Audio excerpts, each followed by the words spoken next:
लेकिन जिस परम पिता परमात्मा ने हम आपको इस धरातल पर भेजा है, इतना अच्छा स्वरूप देके, रूप देके, घर बार देके, लेकिन क्या हम उसको कभी याद करते हैं? नहीं याद करते, भूल जाते हैं। तो इसलिए इस मानव शरीर में जितना हो सके अच्छे कर्म किए जाएं, उस परमपिता परमेश्वर की याद की जाए। चलते फिरते, जागते, सोते, उठते, बैठते, अधिक से अधिक संख्या में उसकी याद भी आपको बनी रहे।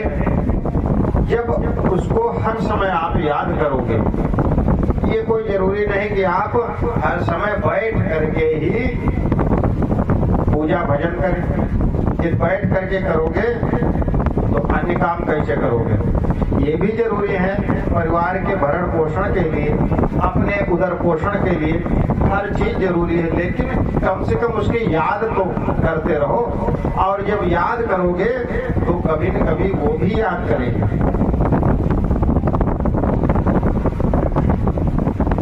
इसलिए हम सबको भगवान की मंगलमयी कथा का श्रवण करने का सौभाग्य मिला है।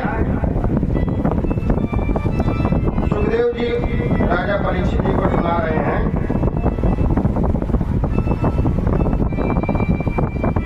और यहाँ सूत जी जो है शौनक जी के माध्यम से 88,000 ऋषियों को कथा श्रवण करा रहे हैं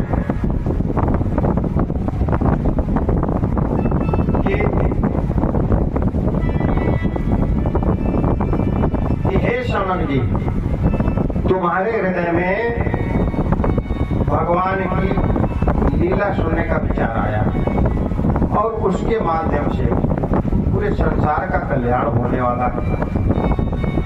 तो हम जो है पूरी जिम्मेदारी के साथ में आपको इस कथा का रसास्वादन अवश्य करा रहे हैं। बड़े ही ध्यान देकर सुनिएगा कि पूर्व काल में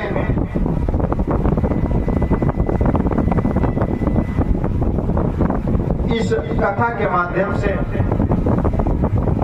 परीक्षित जी को मुक्ति प्राप्त हुई थी और उनकी मुक्ति को देखकर के ब्रह्मा जी को भी आश्चर्य हो गया था कि इस कथा में इतना प्रभाव है कि जो हमारे बनाए नियम का ब्रह्मा क्या करते हैं, नियम विधि विधान, मतलब नियमावली के संचालन करने वाले हैं ब्रह्मा जी।